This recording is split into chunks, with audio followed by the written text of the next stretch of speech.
Hello everyone, welcome to online engineering. Particular session में हम लोग दोबारा मिले हैं अपने subject that is fluid mechanics के साथ। सॉल्व कर रहे हैं हम यहाँ पर प्रीवियस ईयर एसएससी जेईई के क्वेश्चंस जो भी आपकी एग्जाम में आए हैं, ताकि आपको समझ आ पाए that what is the level of your exam और किस पर्टिकुलर टॉपिक से ज्यादा क्वेश्चंस आते हैं, किससे कम क्वेश्चंस आते हैं। आपको तैयारी में काफी ज्यादा हेल्प मिल सकती है इन पर्टिकुलर क्वेश्चंस को सॉल्व करने से। तो चलिए फटाफट इस पर्टिकुलर सेशन को हम लोग शुरू करते हैं। ऑलरेडी फ्लूइड प्रॉपर्टीज से बेस्ड कुछ क्वेश्चंस को हमने पिछले सेशन में सॉल्व किया था, बट ये जो पर्टिकुलर चैप्टर है क्योंकि थोड़ा अच्छा खासा वेटेज रखता है आपकी एग्जाम में, इस पर एक सेशन में ही सारे क्वेश्चंस कर पाना मुश्किल था।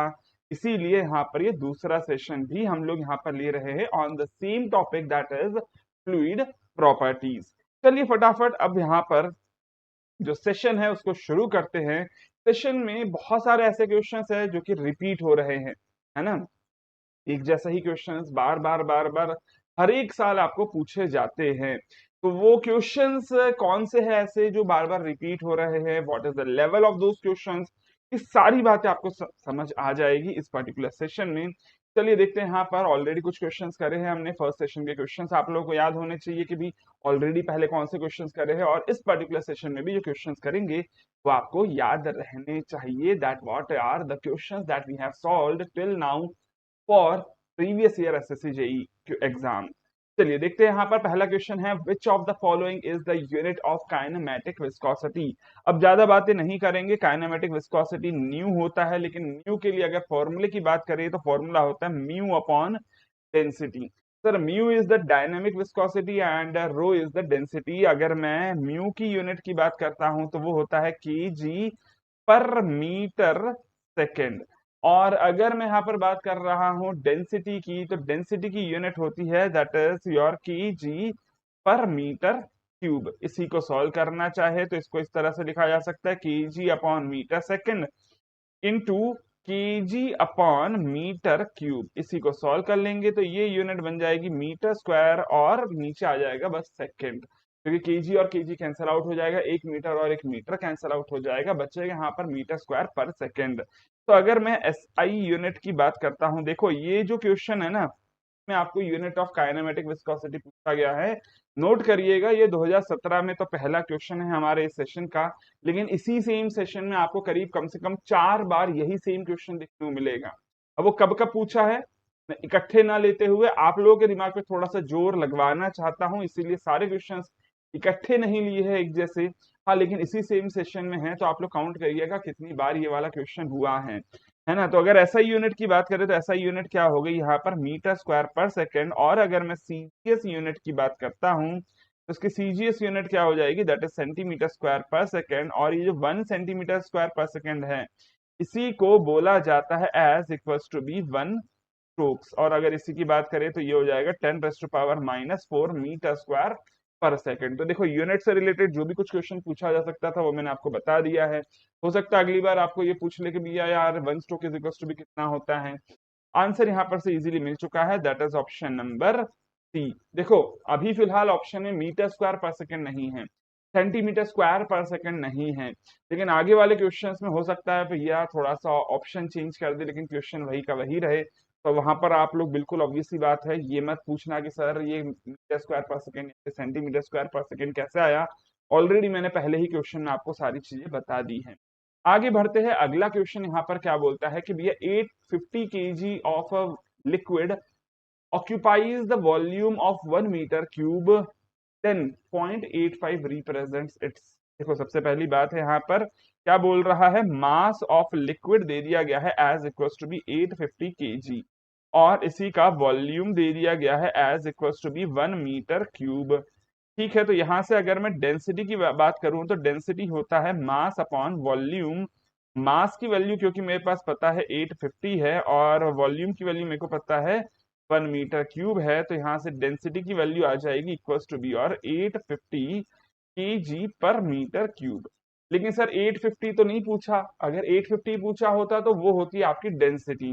अच्छा, इसी के अलावा अगर मान लीजिए आपको पूछता है कि भैया ये बताओ स्पेसिफिक ग्रेविटी की वैल्यू क्या होगी, तो हम लोग एस से भी डिनोट करते हैं या फिर कई बार जी से भी डिनोट करते हैं। ये क्या होता है, this is nothing but this is the density of the given fluid to the density of standard fluid. अब अगर ये लिक्विड है, जैसा कि क्वेश्चन में मेंशन भी था, तो लिक्विड है तो उसके लिए स्टैंडर्ड फ्लूइड होता है आपका वाटर, और हम लोग को ये पता है वैल्यू 850 है फॉर द गिवन फ्लूइड। जबकि वाटर की बात कर ले तो that is equal to be 1000 kg/m³ density रखता है वाटर, और दोनों का रेशियो निकालता हूं तो ये वैल्यू आ जाती है इक्वल टू बी 0.85। सर यहाँ से साफ साफ समझ में आ रहा है दैट जो 0.85 दिया गया है वो कुछ और नहीं बल्कि स्पेसिफिक ग्रेविटी है, और स्पेसिफिक ग्रेविटी दिख रहा है आपके ऑप्शन नंबर सी में। तो फिलहाल यहाँ पर ऑप्शन नंबर सी तो सही है, लेकिन इसके अलावा ए में कुछ स्पेसिफिक वेट लिखा गया है that is equal to be gamma, और गामा क्या होता है, that is equal to be rho into G. अब रो ऑफ अ फ्लूइड आप लोगों को पता है that is equal to be 850 है, जी की वैल्यू पता है 9.81 है।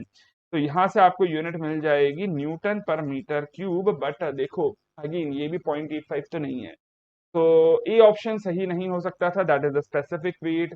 इन the same way specific mass या फिर स्पेसिफिक डेंसिटी यहाँ पर सही नहीं हो सकता था। आंसर यहाँ पर 0.85 बोला गया है, बोल रहा भैया 0.85 है क्या, तो 0.85 is nothing but that is specific gravity, option number सी।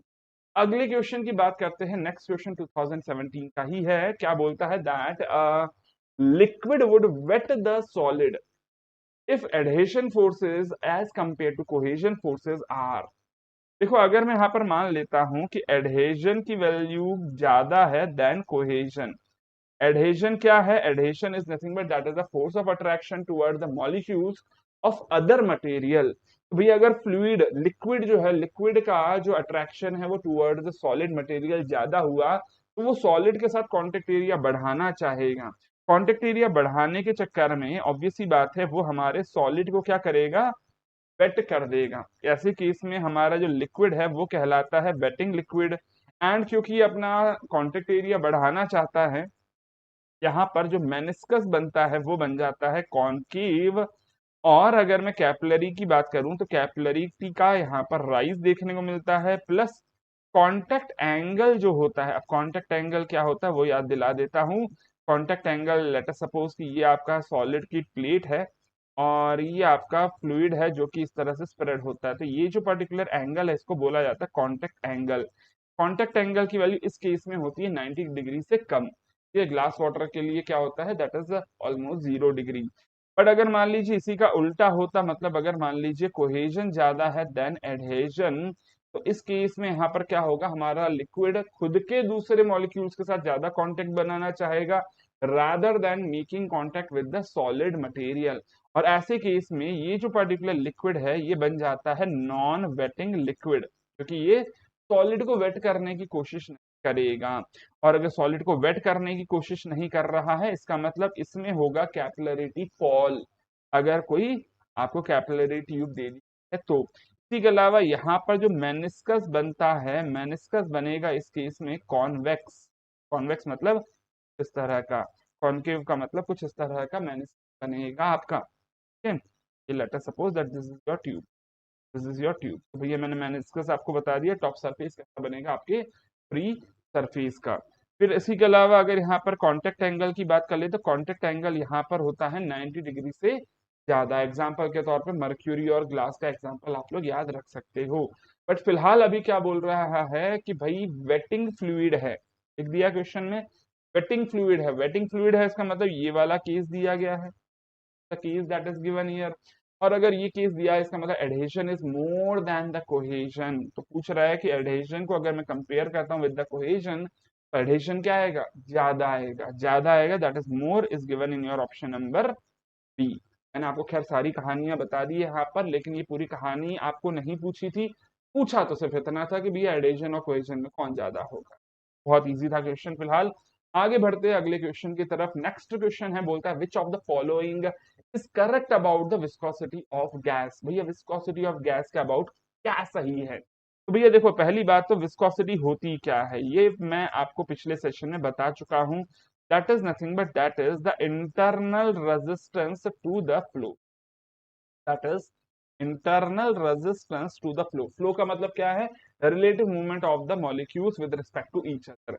लेकिन ये जो इंटरनल रेजिस्टेंस की मैं बात कर रहा हूं इन एयर और इन गैसेस, ये जो पर्टिकुलर इंटरनल रेजिस्टेंस है ये आता है because of the collision of molecule, है ना। क्योंकि अगर मैं गैसेस की बात करता हूं तो गैसेस के जो मॉलिक्यूल्स है वो रैंडमली अलग अलग जगह मूव करते रहते हैं और आपस में टकराते भी है। जब भी टकराएंगे तो ऑब्वियस सी बात है उनके फ्लो में रेजिस्टेंस आएगा। तो गैसेस में एक्चुअली जो विस्कोसिटी होती है वो होती है because of the collision of molecules. और ये जो कोलिजन ऑफ मॉलिक्यूल्स है ये अगर टेम्परेचर बढ़ा दिया जाए तो रैंडम मूवमेंट भी बढ़ जाता है, दैट मीन्स कोलिजन भी बढ़ जाएगा। इसका मतलब मैं यहाँ से बोल सकता हूँ कि विस्कोसिटी की value in this gases case will be directly proportional to the temperature. Session में बताया है वैसे यही सेम चीज, अगर याद ना रही हो तो यहाँ पर रिपीट करने की आवश्यकता होगी, अदरवाइज क्या पता आप लोग क्या कर रहे होंगे, फटाफट वीडियो को स्किप कर दोगे या फिर हो सकता है 2x पे इस वीडियो को देख रहे होंगे। 2x पे देखते हो मुझे पता है, 1.5x पे भी नहीं चलता, 2x पे चलता, क्योंकि ऑलरेडी बहुत सारी चीजें आप लोगों को पता है। मुझे पता है मेरे स्टूडेंट जो है वो ऑलरेडी अच्छे लेवल तक पढ़ाई कर चुके हैं तब भी ये वीडियोस को देख रहे हैं, है ना। तो खैर चलिए अभी आगे बढ़ते हैं। इन गैसेस के अलावा अगर मैं लिक्विड्स की बात करता हूं तो लिक्विड्स के केस में क्या होता है, ये जो विस्कोसिटी है किसकी वजह से होता है, viscosity is due to cohesion, है ना। और कोहेजन का मतलब क्या है, that is the force of attraction between the molecules. And अगर मैं कोहेजन की बात करता हूं तो टेम्परेचर बढ़ाने पे ये कोहेजन की वैल्यू क्या होती है, कम होती जाती है। इसका मतलब मैं ये बोल सकता हूं that cohesion is inversely proportional to the temperature. क्यों, क्योंकि टेम्परेचर बढ़ा दिया तो एनर्जी ज्यादा मिल गई, एनर्जी ज्यादा मिल गई तो भैया वो एक जगह तो रुकना नहीं चाहेगा, मॉलिक्यूल हाइयर एनर्जी वाला है तो हाइयर एनर्जी के कारण वो चिपके नहीं रहेगा बल्कि दूर जाने की कोशिश करेगा विद द अदर मॉलिक्यूल्स। तो जो फोर्स ऑफ अट्रैक्शन है वो धीरे धीरे कम हो जाएगा, वो अनस्टेबल स्टेट में आ जाएगा। तो ऑब्वियस सी बात है इस केस में विस्कोसिटी की बात कर ले तो वो हो जाएगी inversely proportional to the temperature, but ये है लिक्विड्स के केस में, ध्यान रखना दोनों ही केसेस में अलग अलग होता है। वैसे तो पिछले सेशन में भी बताया था, अभी भी एक बार चलो लगे हाथ आप ले ही लो वापस से कंसेप्ट, तो सेम ही है सर, हर बार चेंज थोड़ी ना हो जाएगा। तो अभी फिलहाल क्या पूछ रहा है कि भैया गैसेस की बात पूछ रहा है कि लिक्विड्स की बात पूछ रहा है, गैसेस की बात पूछ रहा है। डायरेक्टली प्रोपोर्शनल होता है कि इनडायरेक्टली प्रोपोर्शनल होता है, सर डायरेक्टली होता है। ऑप्शन कौन सा टिक कर दोगे, ऑप्शन नंबर बी पे टिक कर दोगे। अगले क्वेश्चन की बात करते हैं, that which of the following is true about ideal fluid. Ideal मतलब मैंने बहुत अच्छे से समझाया था पिछले सेशन में भी, आइडियल मतलब आदर्श, जैसा होना चाहिए वैसा होगा। एक आदर्श विद्यार्थी कैसा होना चाहिए, तो भैया आपने कहानी बचपन में जरूर पढ़ी होगी किताब में। आदर्श विद्यार्थी सुबह सूर्य उदय के पहले उठ जाता है, 4 बजे उठकर नहा धोकर थोड़ा व्यायाम करके माता पिता के चरण छू कर फिर उसके बाद थोड़ी पूजा करके फिर पढ़ाई करना शुरू करता है। लेकिन ऐसी बातें ऑब्वियसली बात है अधिकतर स्टूडेंट्स नहीं करते, that means all the students भाई। तो से शायद आपने 1 लाख में से कोई एक स्टूडेंट भी ऐसा देखा होगा ना, वो भी शायद देखने में दिखने में बाहर से ऐसा लग रहा है, हो सकता है अंदर से थोड़ी बहुत गलतियां वो भी करता होगा। तो एक्चुअली आइडियल एग्जिस्ट नहीं करता है, ये बात पक्की है, आइडियल फ्लूइड भी एग्जिस्ट नहीं करता है। आइडियल फ्लूइड की प्रॉपर्टीज क्या होनी चाहिए, भैया कोई फ्लो के लिए रेजिस्टेंस नहीं होगा, इसका मतलब इसमें जो विस्कोसिटी है वो जीरो होगी। सर विस्कोसिटी जीरो होगी और इसमें कोई भी कंप्रेशन नहीं हो सकता, क्योंकि भैया फोर्स अप्लाई करने पर अगर ये कंप्रेस हो रहा है तो इसका वॉल्यूम चेंज हो जाएगा। ऐसा यहाँ पर कुछ नहीं होता है इन द आइडियल फ्लूइड, तो ये होता है इनकम्प्रेसिबल। कैसा होता है, इनकम्प्रेसिबल होता है। अच्छा सर विस्कोसिटी नहीं है मतलब कोई रेजिस्टेंस टू द फ्लो नहीं है, और अगर रेजिस्टेंस नहीं है इसका मतलब कि इस केस में शियर स्ट्रेस की वैल्यू भी नहीं होगी। सर कोई फ्लो को रोकने वाला नहीं है क्योंकि कोई फोर्स ऑफ अट्रैक्शन नहीं है, और अगर फोर्स ऑफ अट्रैक्शन नहीं है इसका मतलब कि इस केस में सरफेस टेंशन की वैल्यू भी नहीं होगी। सरफेस टेंशन भी इस केस में क्या रहेगा, जीरो रहेगा। बट ऑब्वियस सी बात है यार, अगर मैं ऑप्शंस की बात करता हूं तो पहला बोलता है कंप्रेसिबल, सर कंप्रेसिबल नहीं होता आइडियल फ्लूइड, हाँ रियल होता है कंप्रेसिबल, वो भी कुछ एक्सटेंशन तक। वो भी कौन सा, लिक्विड। गैसेस तो बिल्कुल ऑब्वियस सी बात है कंप्रेसिबल होती हैं। तो इनकम्प्रेसिबल होता है, ये बात सही है। शियर फोर्स शियर स्ट्रेस नहीं होता है, जीरो होता है, बल्कि हाई बोल देना तो पाप हो गया यहाँ पर। विस्कोसिटी की वैल्यू हाई बोल दे रहे हो, अरे भाई विस्कोसिटी 0 होती है फॉर द आइडियल फ्लूइड। ठीक है, तो बात समझ में आ ही चुकी है, ऑप्शन नंबर बी हो गया है यहाँ पर। आगे बढ़ते हैं, नेक्स्ट क्वेश्चन है, अगला क्वेश्चन 2018 का, बोलता है भैया कंप्रेसिबिलिटी की वैल्यू इतनी है, ये बता दो बल्क मॉडुलस ऑफ फ्लूइड की वैल्यू कितनी होगी। तो देखो भैया, आपको ये पता होना चाहिए that bulk modulus is that is equal to the inverse of compressibility. ये आपको पता होना चाहिए। अच्छा, ये बल्क मॉडुलस क्या होता है? That is nothing but that is the change in pressure और the pressure applied to the volumetric strain, ये होता है हमारा बल्क मॉडुलस। ठीक है सर, बल्क मॉडुलस की अभी फिलहाल डेफिनेशन, बट हाँ कंप्रेसिबिलिटी और बल्क मॉडुलस का रिलेशन पता होना चाहिए था। अभी फिलहाल जो वॉल्यूम में रिलेशन दिख रहा है उसको डेंसिटी के टर्म्स में भी लिखा जा सकता है, तो आगे चल के क्वेश्चन आएंगे जिसमें हो सकता है आपको मैं वॉल्यूम की जगह डेंसिटी लिख दूं, तो भैया आप घबराना मत वहां पर, है ना। अभी फिलहाल देखो जरा, अगर मैं के की वैल्यू निकालनी है और कंप्रेसिबिलिटी की वैल्यू दी गई है as equal to be 5 × 10⁻⁻11 pascal पर पास्कल लिखा है। ठीक है, मतलब इनवर्स ऑफ पास्कल है, तो नीचे नहीं लिखना है, ऊपर ही लिख रहे हो, लेकिन पास्कल इनवर्स लिख रहे हो। तो क्या कर लूं इसको सर? देखो यहाँ पर 100 × 10⁻9 लिखा जा सकता है इसको इस तरह से, यस और नो। पर आ जाता है 10⁻11, एक 10⁻2 अलग लिखा है, 10⁻9 अलग लिखा है। अब बताओ 100/5 क्या होता है? दैट इज 20, 20 × 10⁻9 लिखा जा सकता है, बोलो यस और नो। यूनिट इजीली मिल गई है आप लोगों को, है ना। तो भाई पास्कल क्या होता है सर? इनवर्स ऑफ पास्कल है ना ये। तो जब मैं इसको क्या कर रहा हूँ, हमारा इनवर्स कर रहा हूँ, तो ये आंसर क्या बन जाएगा? That will be in the pascal. ठीक है, अच्छा यहाँ पर मैंने गलती करी थी, क्या गलती करी थी सर? इसको ऊपर नहीं लिखना था, इसको नीचे लिखना था, कि डिनोमिनेटर की वैल्यू एग्जैक्टली है अपने पास, कंप्रेसिबिलिटी की वैल्यू है हमारे पास। तो अब इसी बात है, जब न्यूमरेटर में देखोगे तो न्यूमरेटर में आ जाएगा पास्कल्स में, लेकिन 10⁻9 को बोला जाता है गीगा। ठीक है, देखो 10⁻3 को बोला जाता है किलो, स्मॉल के, है ना।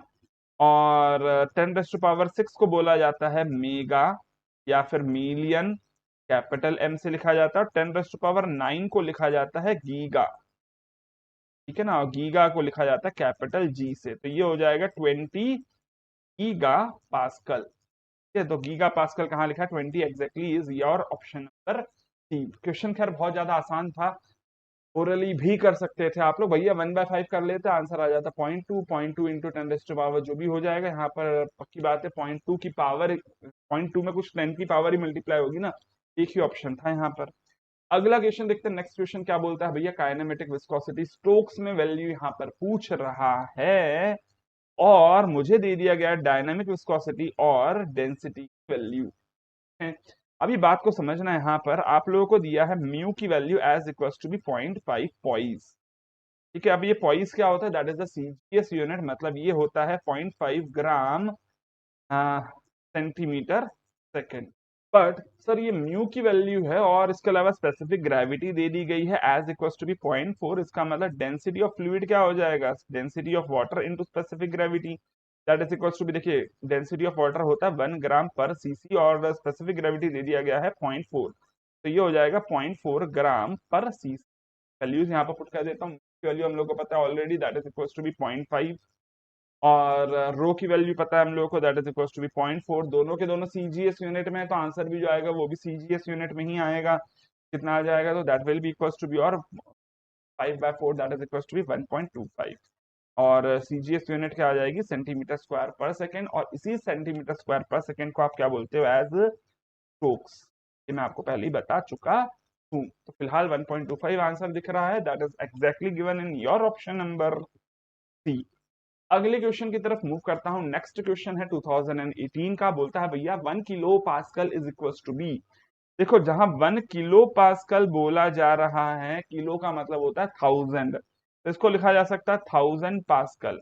अब 1 पास्कल होता है actually, that is nothing but that is Newton per metre square. ठीक है सर, लेकिन देखो यहाँ से ऑप्शन नंबर ए तो सही आ ही जाता है, लेकिन फिर भी जो दूसरे ऑप्शन है उनमें भी कन्वर्जन कर लेते हैं। तो अगला ऑप्शन क्या दिख रहा है? न्यूटन पर एमएम स्क्वायर या फिर न्यूटन पर सेंटीमीटर स्क्वायर में लिखना है, तो इसी को लिखा जा सकता है 1000 न्यूटन, है ना। तो न्यूटन को न्यूटन ही लिख देता हूँ, लेकिन 1 मीटर होता है 100 सेंटीमीटर, मतलब यहाँ लिख देता हूँ 100 सेंटीमीटर का स्क्वायर। तो इसी को लिखना चाहे तो इसको लिखा जा सकता है 1000 × 10⁻⁴ न्यूटन पर सेंटीमीटर स्क्वायर। या फिर इसी को लिखना चाहो तो न्यूटन मीटर स्क्वायर को एमएम स्क्वायर में लिख देते हैं, तो 1 मीटर इज इक्वल टू भी होता है 1000 mm। 1000 mm नीचे लिख देता हूँ, स्क्वायर कर देता हूँ, तो ये आ जाएगी 1000 × 10⁻⁶ न्यूटन पर mm स्क्वायर। बट ऑब्वियस सी बात है, अभी फिलहाल यहाँ पर इसी को लिखना चाहो तो ये आ जाएगा 0.1 न्यूटन पर सेंटीमीटर स्क्वायर, या फिर ये आ जाएगा 10⁻³ न्यूटन पर mm स्क्वायर।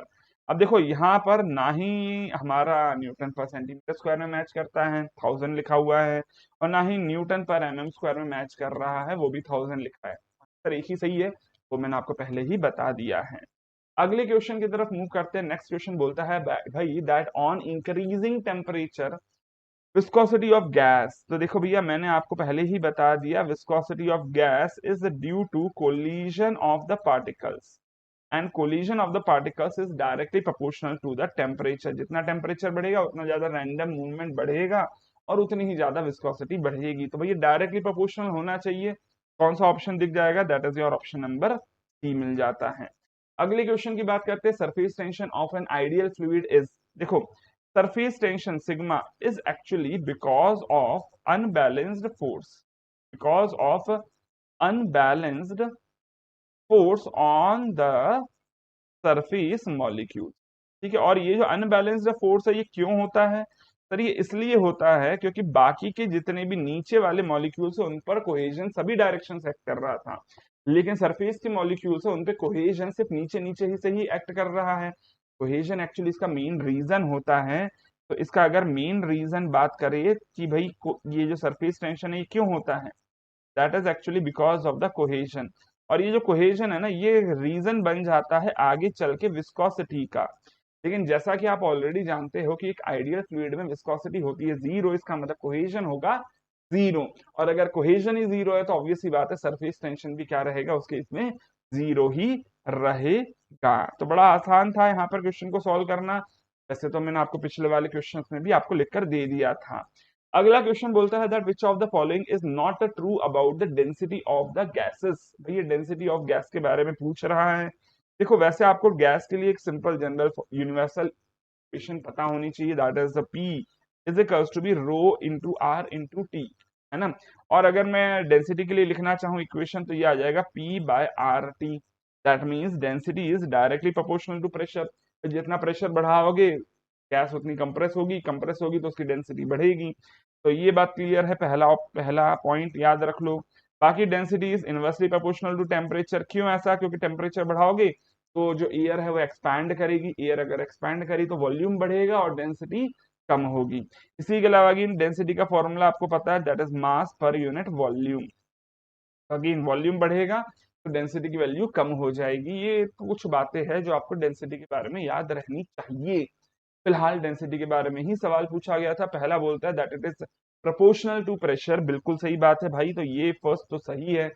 सेकंड क्या बोलता है? That it is inversely proportional to the temperature, बिल्कुल भैया ये भी सही है। ये सेकंड ऑप्शन दिख रहा है, ये फर्स्ट ऑप्शन दिख रहा है। थर्ड देखते हैं, that is inversely proportional to volume, बिल्कुल सही बात है। तो ये देखो थर्ड का सपोर्टिंग पॉइंट देखने को मिल रहा है। तो तीनों सही है। चौथे वाला क्या बोल रहा है कि भैया ये ना ही टेम्परेचर पे डिपेंड करता है और ना ही प्रेशर पे डिपेंड करता है, जो कि एकदम गलत है, जो कि एकदम गलत है। ठीक गलत है भैया हमारा डी ऑप्शन। इसलिए हमें यहाँ पर पूछा था कि कौन सा सही नहीं है, आप टिक कर दोगे ऑप्शन नंबर डी पर। तो आंसर क्या आ गया आपका? ऑप्शन नंबर डी आ गया। अगले क्वेश्चन की तरफ मूव करता हूँ। नेक्स्ट क्वेश्चन देखो बड़ा ही सिंपल सा, इसके पहले न्यूमेरिकल हमने सॉल्व किया था। That compressibility is equals to be is equal to be the inverse of bulk modulus, is equal to the inverse of bulk modulus। भैया ये मैंने आपको पहले ही बता दिया है, that is nothing but that is the change in volume with respect to the increase in the pressure। ये होता है कंप्रेसिबिलिटी। लेकिन अगर यहाँ पर बात करें इनवर्स ऑफ की, कौन सा ऑप्शन में दिख रहा है? That is given in your option number सी।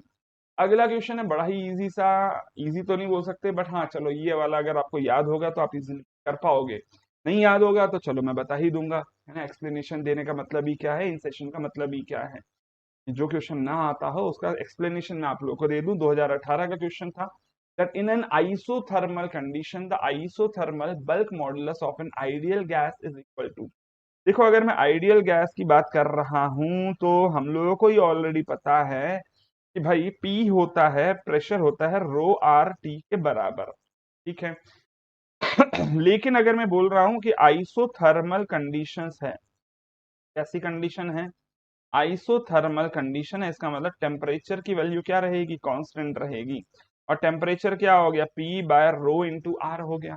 इसकी वैल्यू अगर कांस्टेंट है, इसका मतलब कि अगर मैं इसको डिफरेंशिएट करूंगा तो डिफरेंशिएशन क्या आना चाहिए, जीरो आना चाहिए, है ना। तो डिफरेंशिएट करते इस राइट हैंड साइड वाले पोर्शन को, तो सबसे पहले क्या देखने को मिल रहा है, पी बाय आर का, पी बाय रो का डिफरेंशिएशन कर दिया जाए, ठीक है। आर इज कांस्टेंट, है ना, तो इसका डिफरेंशिएशन किया जाए और डिफरेंशिएशन क्या आ जाएगा, जीरो आना चाहिए। तो भैया सबसे पहले कर देता हूँ न्यूमरेटर का डिफरेंशिएशन डी पी, और ऑब्वियस सी बात है into one by rho, minus अब लिख देता हूँ यहाँ पर हमारा P एज इट इज, बाकी रो वन बाय रो का अगर डिफरेंशिएशन करूंगा तो ये बन जाएगा हमारा वन बाय रो स्क्वायर, ठीक है। एंड ऑब्वियसली बात है डी रो बच जाएगा। ये तो हो गया चलिए हमारे पास इक्वेशन, लेकिन अगर इसी इक्वेशन में देखेंगे तो ये वन बाय रो कॉमन दिख रहा है, तो वन बाय रो को मैं अलग लिख देता हूँ और इसको लिख देता हूँ डी पी माइनस, अब देखो पी और रो में थोड़ा सा डिफरेंस ध्यान से सुन लेना, समझ लेना, क्योंकि जब मैं लिखूंगा ना तो हो सकता है आपको पी और रो एक जैसे ही दिखे। तो वन बाय रो को मैं कॉमन ले लिया था तो यहाँ पे बचेगा रो, ठीक है, और ऊपर दिख रहा है D rho is equals to be zero.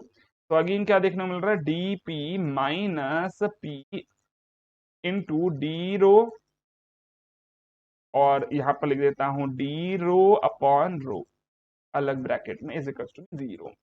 ठीक है सर, तो यहाँ से अगर मैं यहाँ पर चेक करता हूँ, देखो D P is equals to be क्या बचता है, P into D rho by rho, दूसरी तरफ ले गया था मैं बस सिंपली यहाँ से। तो अगेन मेरे को क्या देखने को मिल रहा है, D P upon D rho upon rho is equals to be क्या है, टी है। और सर ये जो पर्टिकुलर टर्म दिख रही है ना, ये लेफ्ट हैंड साइड वाली टर्म, ये लेफ्ट हैंड साइड वाली टर्म, ये कुछ और नहीं बल्कि this is your change in pressure with respect to the change in density है। मतलब this is nothing but this is, but that is equal bulk modulus, है। तो यहाँ से क्या देखने को मिल रहा है, bulk modulus is nothing but that is equal to pressure. अब ये डेरिवेशन अगर आप लोगों ने किया होता तो आपको याद होता, एग्जाम टाइम पे ये डेरिवेशन कर पाना एसएससी जेई के एग्जाम में काफी मुश्किल। रीजन इज दैट भैया टाइम बहुत कम रहता है, और टाइम अगर कम है तो ये पूरा डेरिवेशन कर पाओ आप लोग एग्जाम टाइम पर, ये चांसेस बहुत कम है अगर आपने पहले बिल्कुल भी कभी ना किया हो तो। आंसर याद रख लीजिएगा, आंसर यहाँ पर है, that is option number B. कैसे आया वो मैंने आपको बता जरूर दिया है, बट रिकमेंड नहीं करूंगा कि डेरिवेशन को आप लोग एग्जाम टाइम पे खुद भी करें। आगे बढ़ते हैं अगले क्वेश्चन की तरफ, which of the following is measured in the poise. तो भैया देखो मैंने आपको पहले ही बता दिया है, poise is nothing but that is CCS unit of dynamic viscosity, unit है ये, डायनामिक विस्कोसिटी की यूनिट है। वैसे अगर मैं डायनामिक विस्कोसिटी की बात करता हूं तो इसका यूनिट होता है न्यूटन सेकंड पर मीटर स्क्वायर या फिर केजी पर मीटर सेकंड, ये तो हो गई एसआई यूनिट्स। लेकिन अगर मैं सीजीएस यूनिट की बात कर लूं तो ये होता है ग्राम पर centimetre second. This is the CGS unit of your dynamic viscosity. अच्छा ये जो वन पॉइज है, वन पॉइज होता है इक्वल्स टू बी 1 ग्राम पर सेंटीमीटर सेकंड, और इसकी वैल्यू क्या होती है, 0.1 केजी पर मीटर सेकंड के बराबर होती है। वैल्यू याद रख लीजिएगा, हो सकता है कभी किसी न्यूमेरिकल में काम आ जाए। अभी फिलहाल पूछा गया था कि भैया ये पॉइस किसकी यूनिट होती है, तो that is the unit of viscosity और डायनामिक विस्कोसिटी एग्जैक्टली। तो ये हो गया हमारे पास फाइनली आंसर। बाकी रही बात काइनेमेटिक विस्कोसिटी की यूनिट होती है मीटर स्क्वायर पर सेकंड, या फिर स्ट्रोक्स लिखा जा सकता है, या फिर सेंटीमीटर स्क्वायर पर सेकंड भी लिखा जा सकता है। वेलोसिटी ऑफ फ्लो की यूनिट हो जाएगी मीटर पर सेकंड या फिर सेंटीमीटर पर सेकंड। डिस्चार्ज की यूनिट हो जाएगी मीटर क्यूब पर सेकंड या फिर सेंटीमीटर क्यूब पर सेकंड या फिर लीटर पर सेकंड। ये यूनिट सबकी पता होनी चाहिए आपको। बाकी ऑप्शन क्यों गलत है ये भी चीज क्लियरली समझ में आ गई। आंसर फिलहाल टिक करोगे ऑप्शन नंबर ए को। अगले क्वेश्चन की बात करते हैं 2018 का, that on increasing the temperature viscosity of liquid. देखो विस्कोसिटी और टेम्परेचर का रिलेशन जो है ना, उस पे बेस्ड काफी क्वेश्चंस है और क्वेश्चंस बड़े इजी से हैं। मैंने आपको पहले ही बता दिया that mu of liquid depend करता है upon the cohesion, and cohesion जो है वो टेम्परेचर के इनवर्सली प्रोपोर्शनल होता है। इसका मतलब mu is inversely proportional to temperature for liquids. ठीक है, वहीं इसी के अलावा अगर गैसेस के लिए पूछा जाता तो ये डायरेक्टली प्रोपोर्शनल आ जाता फॉर गैसेस। अभी फिलहाल लेकिन गैसेस के बारे में नहीं पूछा था, लिक्विड्स के बारे में पूछा था। और इनवर्सली प्रोपोर्शनल का मतलब क्या होता है कि अगर टेम्परेचर बढ़ेगा तो विस्कोसिटी कम होगी। होगी ये लिखा हुआ एग्जैक्टली कहाँ है, आपके ऑप्शन नंबर ए में। अगले क्वेश्चन की तरफ मूव करता हूं, that which of the following represent the unit of kinematic viscosity. देखो पहला ही क्वेश्चन था इस सेशन में जिसमें न्यू की यूनिट पूछी गई थी, मैंने आपको यूनिट बता दी थी, that is metre square per second, या फिर सीजीएस में सेंटीमीटर स्क्वायर पर सेकंड, या फिर स्ट्रोक्स भी लिखा जा सकता है। तो यहाँ पर अभी फिलहाल कौन सी यूनिट दिख रही है, सीजीएस वाली, that is centimetre square per second. Option number ए पर टिक करोगे और फिलहाल आगे बढ़ेंगे। देखो अगला क्वेश्चन अगेन क्या बोल रहा है, बल्क मॉडुलस दे दिया है और कंप्रेसिबिलिटी पूछा जा रहा है। तो भैया कंप्रेसिबिलिटी मतलब अगर बात करें बीटा, बीटा क्या होता है, दैट इज इनवर्स ऑफ के होता है। के की वैल्यू ऑलरेडी दे दी गई है 25 जीपीए, मतलब 25 इंटू 10⁹ पास्कल डिनोमिनेटर में लिख देता हूं। इसी को सॉल्व कर ले तो ये आ जाएगा हमारा 10⁻⁹ ठीक है, और इसी के साथ 100 मल्टीप्लाई कर दूं क्या? हाँ सर, अगर 100 मल्टीप्लाई कर रहे हो तो 100 डिवाइड भी कर दो, तो इंटू 10⁻⁻2, ठीक है, डिवाइडेड बाय 25। तो देखो ये 100/25 इज 4, और ये 4 इंटू 10⁻⁻11 बच जाएगा finally answer. 4 into 10⁻⁻11 is exactly given in your option number B. Simply calculation करनी थी भैया, 1/25 इज 0.25, 0.025, सॉरी 0.04, 1/25 कर रहे हो तो 0.04 is nothing but that is option number B. ठीक है, अगले क्वेश्चन की बात करते हैं। नेक्स्ट क्वेश्चन बोलता है भैया unit of dynamic viscosity, mu की यूनिट पूछ रहा है, न्यूटन सेकंड पर मीटर स्क्वायर होती है, या फिर केजी पर मीटर सेकंड होती है, या फिर आप सेंटीग्राम पर सेंटीमीटर सेकंड भी लिख सकते हो, या फिर पॉइज भी लिख सकते हो। These are the units. फिलहाल क्वेश्चन में कौन सा ऑप्शन दिया है, दैट इज न्यूटन सेकंड पर मीटर स्क्वायर। अच्छा, इसी को लिखा जा सकता है पास्कल सेकंड भी, या आगे चल के हो सकता है पास्कल सेकंड लिखा हुआ मिल जाए, क्योंकि 1 पास्कल क्या होता है, 1 pascal is nothing but that is 1 Newton per metre square, है ना, पता है आप लोगों को। तो भैया ये दिख रहा है ना, न्यूटन पर मीटर स्क्वायर दिख रहा है, यहाँ पर दिख रहा है सर, और साथ में सेकंड मल्टीप्लाइड है। चलिए अभी फिलहाल यहाँ पर आगे बढ़ता हूँ, नेक्स्ट क्वेश्चन की तरफ मूव करते हैं। अगला क्वेश्चन जो है यहाँ पर बोलता है that identify the dimensionless diameter. देखो काइनेमेटिक विस्कोसिटी यूनिट आप लोगों को पता है मीटर स्क्वायर पर सेकंड है, या फिर सेंटीमीटर स्क्वायर पर। ये डायमेंशनलेस तो बिल्कुल भी नहीं हुआ। चेजीज कांस्टेंट तो फॉर्मूला एक पता है आपको, v is equals to be C into under root of R into S होता है ये फॉर्मूला। आगे चल के चेजीज इक्वेशन आप लोग देखोगे to calculate the velocity in the open channel. Velocity की यूनिट होती है मीटर पर सेकंड, सी की यूनिट निकालनी है, आर होता है hydraulic radius that is equals to be in metre, slope होता है भैया डायमेंशनलेस। ठीक है, तो यहाँ से सी की यूनिट अगर आप देखोगे तो सी की यूनिट आ जाएगी अंडर रूट ऑफ मीटर पर second. Under root of metre मतलब एल की पावर -1/2 और टी की पावर -1। अगेन यहाँ पर क्या देखने, अच्छा ये माइनस नहीं होगा प्लस होगा, तो अगेन यहाँ से क्या देखने मिल रहा है कि डायमेंशन लेस तो नहीं है। ठीक है, अच्छा इसकी डायमेंशन की अगर बात करें तो इसका डायमेंशन क्या हो जाएगा, that will be equals to be L square और T raise to power minus. फिलहाल स्पेसिफिक वेट गामा की यूनिट की बात कर ले तो गामा की यूनिट क्या हो जाएगी, दैट विल बी और रो इंटू जी। रो की यूनिट होती है केजी पर मीटर क्यूब, और जी की यूनिट होती है मीटर पर सेकंड स्क्वायर। इसी को लिखा जा सकता है as equals to be KG upon metre square second square. इसकी डायमेंशन क्या हो जाएगी, m की पावर 1, l की पावर -2, t की पावर -2। डायमेंशन लेस तो ये भी नहीं है। लेकिन अगर रेनॉल्ड्स नंबर की बात कर ले तो ये होता है ratio of viscous force to the inertial force. है ना। तो ऑब्वियस सी बात है, अगर मैं यहाँ पर बात कर रहा हूँ इस ना, सर ये हो जाएगा डायमेंशन, ये रेशियो ऑफ फोर्सेस है। क्या है? Ratio of forces. और अगर रेशियो ऑफ, अच्छा इसका इनवर्स होता है inertial force upon viscous force, तो इसको आप बिल्कुल यहाँ पर ठीक कर लीजिए। क्या होता है ये? This is nothing but this is inertial force. और अगर एग्जैक्टली डेफिनेशन की बात कर ले तो ये इसका अंडर रूट होता है ना। वो फॉर्मूले का डेरिवेशन आप लोग देखोगे डायमेंशनल एनालिसिस में। फिलहाल नीचे लिखना था viscous force. In the same way inertial force to the gravitational force होता है आपका प्राउड्स नंबर। फिलहाल यहाँ पर आंसर मिल चुका है, Reynolds number is your dimension. अगला क्वेश्चन क्या बोलता है भैया? यूनिट ऑफ काइनेमेटिक विस्कोसिटी क्या होती है? तो भैया मैंने आपको पहले ही बता दिया, मीटर स्क्वायर पर सेकंड हो सकता है, सेंटीमीटर स्क्वायर पर सेकंड हो सकता है, स्ट्रोक्स हो सकता है, लेकिन पूछा गया है क्या? SI unit. एसआई यूनिट मतलब मीटर स्क्वायर पर सेकंड ही होगा, जो कि दिख रहा है कहाँ? ऑप्शन नंबर बी में। अगला क्वेश्चन क्या बोलता है कि भैया एक फ्लूइड जिसमें shear stress is proportional to the shear strain, मतलब tau is directly proportional to the D theta by D T हो। ये प्रोपोर्शनलिटी साइन हटाने पर अगर ये इक्वेशन की बात कर ले तो ये इक्वेशन किसकी थी? Newton's law of viscosity. और इस इक्वेशन को फॉलो करने वाले जो लिक्विड्स हैं उनको क्या बुलाया जाता है? Those are known as Newtonian fluids. Yes और no? Those are known as Newtonian fluids. और न्यूटोनियन फ्लूइड्स एक्चुअली यहाँ पर ऑप्शन ही नहीं है। आइडियल के लिए तो विस्कोसिटी की वैल्यू 0 होती है, तो ये भी बिल्कुल सही नहीं हो सकता है। हाँ, लेकिन Newtonian fluids are actually a type of real fluids.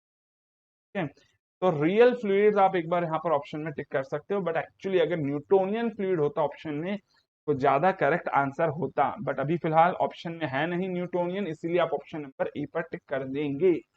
But वापस से ध्यान से सुन लीजिए, ऑप्शन में नहीं है इसीलिए टिक कर रहे हो। अगर ऑप्शन में न्यूटोनियन होता तो आंसर न्यूटोनियन फ्लूइड ही होगा। अगला क्वेश्चन बोलता है क्या कि भैया काइनेमेटिक विस्कोसिटी की यूनिट बता दो। तो भैया यूनिट में आपको ऑलरेडी बता चुका हूं, मीटर स्क्वायर पर सेकंड। कितनी बार सवाल पूछा है ऑलरेडी? ये चौथी बार ये सवाल आ चुका है काइनेमेटिक विस्कोसिटी का इन द सेम सेशन। पिछले वाले सेशन में आया था वो एक अलग बात है, लेकिन इस सेशन में भी 4 बार यही सेम क्वेश्चन आ गया है। काइनेमेटिक विस्कोसिटी की unit metre square per second exactly दिख रहा है कौन सा ऑप्शन में? That is in your option number B. लेकिन ये जो यूनिट दिख रही है this is the unit of mu. Unit दिख रही है, म्यू की यूनिट दिख। अगले क्वेश्चन की बात करते हैं नेक्स्ट भैया। ऐसा यूनिट ऑफ डायनामिक विस्कोसिटी की बात कर रहा है, म्यू की यूनिट की बात कर ले, न्यूटन सेकंड पर मीटर स्क्वायर होता है, या फिर इसी को बोल सकते हो पास्कल सेकंड, या फिर इसी को बोल सकते हो केजी पर मीटर सेकंड। ये सारी की सारी एसआई यूनिट्स हो जाती है। तो अभी फिलहाल यहाँ पर, अच्छा इसी के अलावा अगर मैं सीजीएस यूनिट की बात कर लूँ तो ग्राम पर सेंटीमीटर सेकंड होता है, या फिर पॉइस भी हो सकता है सीजीएस यूनिट। ठीक है, डाइन एक्चुअली सीजीएस यूनिट होता है किसका? Of force. ठीक है, ये किसका है? CGS unit of mu. ठीक है, ये क्या है? This is CGS unit of new. और ये किसकी ये है एसआई यूनिट ऑफ म्यू। ये तो अभी अभी अभी हमें एसआई यूनिट ऑफ म्यू आ गया था, दैट इज ऑप्शन पर सी आ जाएगा। बाकी मैंने सारे ऑप्शंस बता दिए किस किस के यूनिट्स होते हैं ये सारे ऑप्शंस। अगला क्वेश्चन बोलता भैया shear stress of fluid at rest is. देखो अगर रेस्ट की बात कर रहा है इसका मतलब there is no movement. Rest का मतलब ही क्या है? कि कोई मूवमेंट नहीं हो रहा। और अगर कोई मूवमेंट नहीं हो रहा है तो आप सबको पता है that shear stress is to be क्या होता है? Mu into d you by D y होता है। यस और नो? और अगर कोई मूवमेंट नहीं है इसका मतलब डी यू की वैल्यू क्या होगी? 0 होगी। और अगर डी यू की वैल्यू 0 है इसका मतलब टाउ की वैल्यू क्या होगी? 0 होगी, as d u is equal to be 0 at rest. Shear stress की वैल्यू क्या हो जाएगी? 0 हो जाएगी। 0 कौन सा ऑप्शन दिख रहा है? That is option number B दिख रहा है। याद रख लीजिएगा, बाकी अदरवाइज मैंने फॉर्मूले से भी बता दिया है। अगले क्वेश्चन की बात करते हैं, that a fluid in which shear stress is more than the yield value. Shear stress की वैल्यू क्या है? यील्ड वैल्यू से ज्यादा है। अब ये यील्ड वैल्यू का मतलब क्या है? एक मिनिमम स्ट्रेस जो कि अप्लाई करना पड़ता है to cause the flow start. Okay, so what is this? This is the minimum stress required to start the flow. Start the flow. अब इसका मतलब क्या है? इसका मतलब ये है कि हमारी ये जो इक्वेशन बनती थी, कौन सी equation sir? a into D theta by D T raise to power n plus इसमें एक इंटरसेप्ट d भी होगा। ग्राफ कैसा बनेगा आपका? ग्राफ सर कुछ इस तरह का बनेगा, या तो इस तरह का बनेगा या इस तरह का बनेगा या इस तरह का बनेगा, बट ये एक इंटरसेप्ट जरूर प्रेजेंट होगा। यील्ड वैल्यू का मतलब ये है। दूसरा आगे बोल रहा है and it is proportional to the rate of a shear strain. मतलब भैया ये जो प्रोपोर्शनलिटी है, मतलब एन की वैल्यू क्या है? 1 है। क्यों? क्योंकि प्रोपोर्शनल बोल रहा है। तो प्रोपोर्शनल का मतलब मैंने आपको बता दिया कि इसका मतलब हो जाएगा एन की वैल्यू 1, और यील्ड वैल्यू का मतलब है कि बी की वैल्यू नॉन जीरो है। तो इसका मतलब ये जो इक्वेशन बनेगी ये कैसी बनेगी? A into D theta by D T plus B, power 1 है यहाँ पर, और अगर ऐसा है तो इसका मतलब इन तीनों में से ही ये वाला जो ग्राफ है ना, ये वाला ग्राफ यहाँ पर किया गया है क्वेश्चन में। तो बाकी के जो दोनों ग्राफ्स है ये होता है रियोपैक्टिक फ्लूइड्स के लिए, ये वाला होता है थिक्सोट्रॉपिक फ्लूइड्स के लिए। अभी फिलहाल जो पूछा गया स्ट्रेट वाला कर्व वो किसके लिए होता है? That is for the ideal Bingham plastic fluid के लिए। आइडियल प्लास्टिक भी बोला जा सकता है। आइडियल प्लास्टिक कौन सा ऑप्शन दिख रहा है? That is option number C बोल रहा है। अच्छा, कुछ स्टूडेंट यहाँ पर जल्दीबाजी में ऑप्शन नंबर ए पर टिक कर सकते हैं। रीजन इज दैट उनको ऐसा दिखेगा कि sir shear stress is directly proportional to shear strain, खत्म कहानी। Tau is directly proportional to D you by D Y. Sir that is for the Newtonian fluid. Option number A tick करने वाले काफी ज्यादा स्टूडेंट्स होंगे, को फंसाने के लिए ये क्वेश्चन लिखा है first option A Newtonian. Reason is that भैया ए गलत क्यों है? क्योंकि एक यील्ड स्ट्रेस भी दिया गया था क्वेश्चन में और शायद आपने उसको इग्नोर कर दिया। समझ नहीं आता तो ठीक है सर, इग्नोर कर देते हैं। जो आता समझ में उसके बेसिस पे ऑप्शन नंबर ए टिक हो जाएगा। गलत हो गया ना भाई, जो समझ में नहीं आया तो उसका मतलब मैंने बताया ना, यील्ड स्ट्रेस का मतलब क्या है? वो स्ट्रेस जिसपे मूवमेंट फ्लो शुरू हो जाएगा, वो स्ट्रेस जिसके बाद डिफॉर्मेशन शुरू हो जाता है, even according to the definition of SOM. SOM में भी तो आपने पढ़ा है यील्ड स्ट्रेस पर पहुंचने के बाद डिफॉर्मेशन या फिर स्ट्रेन की वैल्यू एकदम से बढ़ जाती है। पढ़ा है ना? तो अगर यील्ड स्ट्रेस को हम लोग फ्लूइड के केस में भी अप्लाई करेंगे तो वो स्ट्रेस जिसपे फ्लो इजीली हो जाएगा। है फिलहाल चलिए अभी आगे बढ़ते हैं। नेक्स्ट क्वेश्चन है ऐसा unit of fluid kinematic viscosity. अरे भैया 5वीं बार सेम क्वेश्चन आया है। क्या हो जाएगी यूनिट इसकी? मीटर स्क्वायर पर सेकेंड। मीटर स्क्वायर पर सेकेंड कौन सा ऑप्शन दिख रहा है? That is option number D. अच्छा, कुछ स्टूडेंट यहाँ पे जल्दीबाजी करेंगे और जल्दीबाजी में वो क्या हो सकता है, ये इस पे भी टिक कर दे। ध्यान रखना that this is your CGS unit and ये क्या है? This is SI unit of mu. गलत मत कर देना। यही बात है, ये जो है this is CGS unit of mu. कुछ स्टूडेंट्स हो सकते हैं यहाँ पे बिल्कुल कंफ्यूज होकर फंसे होंगे इस क्वेश्चन। फंसाने लायक ऑप्शन दे दिए थे आपको एक्चुअली यहाँ पर, तो थोड़े ही बहुत तो यार खेल, क्वेश्चन पेपर बना रहा है वो भी खेलेगा आपके साथ, है ना? तैयार रहना, खेल खेलना है आपको, वहां पर फंसना नहीं है। अगला क्वेश्चन क्या बोलता है कि भैया specific weight of a liquid is equals to be. अगर स्पेसिफिक ग्रेविटी की वैल्यू 0.85 है तो स्पेसिफिक वेट की वैल्यू क्या हो जाएगी, ये पूछ रहा है। अगर मैं स्पेसिफिक वेट ऑफ वाटर की वैल्यू ले लेता हूं 10,000 की न्यूटन पर मीटर। देखो स्पेसिफिक ग्रेविटी होता क्या है? That is equals to be density और यूनिट वेट और the specific weight of the fluid to the specific weight of water. तो स्पेसिफिक वेट ऑफ फ्लूइड आपको निकालना है, स्पेसिफिक वेट ऑफ वाटर आपको पता है 10,000 न्यूटन पर मीटर क्यूब है, और ये रेशियो आपको पता है 0.85 है। तो गामा ऑफ फ्लूइड आपको इजीली मिल जाएगा, that is equals to be 0.85 into 10,000 newton per metre cube. Solve कर लेंगे तो ये आ जाएगा equals to be 8500 newton per metre cube. But फिलहाल आपको आंसर जो पूछा गया है दैट इज आस्क्ड इन किसमें? Kilo newton per metre cube में। किलो का मतलब 1000 से डिवाइड कर दो तो ये आ जाएगा equals to be 8.5 kilo newton per metre cube. 8.5 कौन से ऑप्शन में दिख रहा है? That is given in your option number D. तो बड़ा आसान था क्वेश्चन वैसे ये वाला। 8500 लिखा होता तो शायद आपके फंसने के चांसेस बढ़ते थे यहाँ पर, लेकिन 8500 ऑप्शन में दिया ही नहीं था। मुझे बोल देते भैया, मैं शायद ऑप्शन बना के देता, काफी सारे स्टूडेंट फंस जाते। फंसाना जरूरी भी है अधिकतर स्टूडेंट को, अदरवाइज ये समझ में कैसे आएगा कि कौन सा स्टूडेंट का सिलेक्शन करना है किसका नहीं करना है। सारे क्वेश्चन सभी से बन गए तो फिर मतलब ही क्या पेपर। कुछ स्टूडेंट्स फंसने भी तो चाहिए किसी क्वेश्चन में, ताकि उनको हम लोग हटा पाए अपने सिलेक्शन की लिस्ट में। समझ रहे हो? तो आपको नहीं फंसना है। आगे बढ़ते चलिए, अगला क्वेश्चन है यहाँ पर, that the category of fluids in which shear stress is linearly related to the velocity gradient। तो ये shear stress अगर डायरेक्टली प्रोपोर्शनल है किससे? वेलोसिटी ग्रेडियंट से। ये प्रोपोर्शनलिटी साइन हटाने पर इक्वेशन बन गई कौन सी वाली?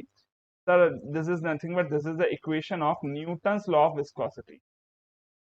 इक्वेशन है ये, न्यूटन्स लॉ ऑफ विस्कोसिटी है। और सर अगर यही इक्वेशन को फॉलो करने वाले फ्लूइड्स की बात करूं तो ऐसे फ्लूइड्स को क्या बुलाया जाता है? These are known as Newtonian fluids. Example बोलो जल्दी जल्दी। एग्जाम्पल के तौर पे वाटर याद कर लो, केरोसिन याद कर लो, एयर याद कर लो, फिर इसी के अलावा आप यहाँ पर अपना पेट्रोल या फिर डीजल भी याद रख सकते हो। ठीक है, फिलहाल अभी यहाँ पर पूछा गया था नाम टाइप ऑफ फ्लूइड का, तो that is option number B. Example नहीं पूछा।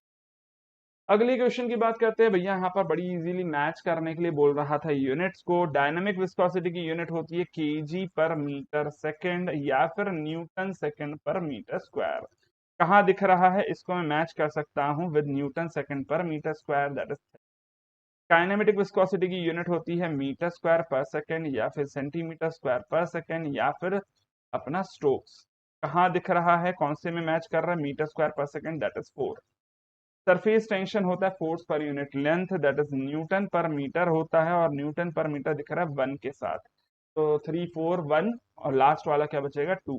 एनर्जी की यूनिट क्या होती है? वर्क के बराबर होती है। और एनर्जी और वर्क की अगर यूनिट की बात कर ले तो डिस्प्लेसमेंट इनटू फोर्स होता है। फोर्स की यूनिट होती है न्यूटन और डिस्प्लेसमेंट की यूनिट होती है मीटर। तो इसको मैं मैच कर लूंगा विद 2। तो 3 4 1 2 is the code that you are getting. 3 4 1 2, 3 4 2 1 है ये, और 1 2 है अपना ऑप्शन नंबर बी। ये तो बड़ी आसानी से ऑप्शन नंबर बी पर टिक कर देते थे आप लोग। क्वेश्चन बहुत ज्यादा आसान था, क्योंकि यार 4 में से कुछ 3 को तो आप लोग बिल्कुल रिलेट कर ही लेते हैं। अगले क्वेश्चन की बात करते हैं। नेक्स्ट क्वेश्चन बोलता है कि ये एक रियल फ्लूइड जिसमें shear stress is directly proportional to the shear stress is directly proportional to the velocity gradient हो जाए, तो ऐसे पर्टिकुलर फ्लूइड को क्या बुलाया जाता है? तो भैया ये क्या बन गया? This is nothing but this is your Newton's law of viscosity. Newton's law of viscosity को फॉलो करने वाले जो फ्लूइड्स होते हैं उनको क्या बोलते हैं? Newtonian fluids. ये खैर मैंने अभी अभी आपके पिछले क्वेश्चन में आपको बताया था, जो कि ऑप्शन में दिख रहा है इन योर ऑप्शन नंबर ए। तो बड़ा आसान था ये वाला क्वेश्चन भी, पिछले क्वेश्चन के जैसा ही था, एग्जैक्टली सेम था। क्वेश्चन रिपीट होते भैया ये मत बोल देना। सर प्रीवियस ईयर क्वेश्चन का लेने का फायदा क्या है?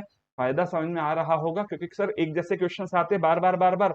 अगर पहले वाले क्वेश्चन करे हुए तो काफी ज्यादा चांसेस है कि इस बार जो क्वेश्चन आएंगे सारे तो रिपीट नहीं होंगे, लेकिन 50% क्वेश्चन आप मान के चलिए रिपीट होंगे आपकी एग्जाम में। 50% अगर रिपीट हो रहे हैं मतलब 50% क्वेश्चन आपकी एग्जाम में आने वाले जो है वो तो अभी अपन ने कर लिए हैं। अब कौन सा क्वेश्चन सच में ऐसा है जो आपकी एग्जाम में आएगा वो नहीं पता, लेकिन इन क्वेश्चंस में 50% या फिर आपके एग्जाम के 50% इनमें से हों, ज्यादा सही बोला जाए तो। अगला क्वेश्चन क्या बोलता है? That what is the SI unit for the dynamic viscosity. Viscosity already बता दिया भैया, म्यू की यूनिट न्यूटन सेकंड पर मीटर स्क्वायर बोल दो, या फिर इसी को बोल दो पास्कल सेकंड, या फिर ऐसा यूनिट ही बोला है तो केजी पर मीटर सेकंड भी बोला जा सकता था, बट एक्चुअली यहाँ पर दिख रहा है पास्कल सेकंड। कौन सा option? That is option number C. तो आई होप शायद क्लियरली समझ में आया है that questions are being repeated in your SSC examination. Exam का लेवल बहुत हाई नहीं है, कि ये नहीं है। अगर आप लोग ऐसा फील होता है कि यार एसएससी जेईई क्लियर करना भी बहुत बड़ी बात हो गई आप लोगों के लिए, यही क्लियर हो जाए यही बहुत बड़ी बात है, that means you are actually underestimate yourself. और अगर आप अपने टारगेट को, अगर आप अपने अपोनेंट को बहुत बड़ा मान लेते हो, तो ये बात समझिए कि आपका एटीट्यूड सही, थोड़ा सा अपने एटीट्यूड को सही करिए।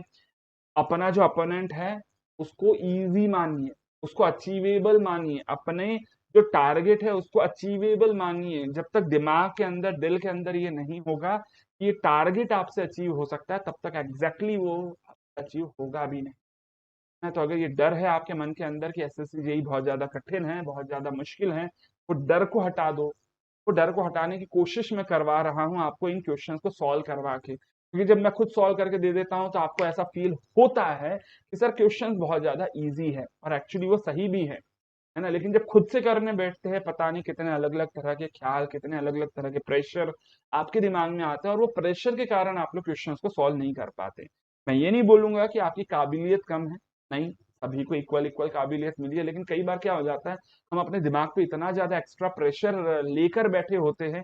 वो प्रेशर क्यों आ जाता है? क्योंकि हम कुछ ऐसे लोगों से घिरे होते हैं जिन लोगों का सिलेक्शन नहीं हुआ, है ना, जिन लोगों का कभी सिलेक्शन हुआ नहीं है। तो वो लोग आपके दिमाग में क्या भरते हैं, यार ये एग्जाम तो बहुत टफ है, इतना आसान होता तो सभी नहीं निकल जाते, क्योंकि उनका नहीं निकला ना, तो उनको ऐसा लगता है कि भाई सच में बहुत टफ है।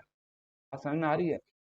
वो जो प्रेशर है जो बाकी सब लोग आपके दिमाग में डाल रहे हैं, जब आप खुद क्वेश्चन करने बैठते हो, आपसे इजी क्वेश्चन भी नहीं।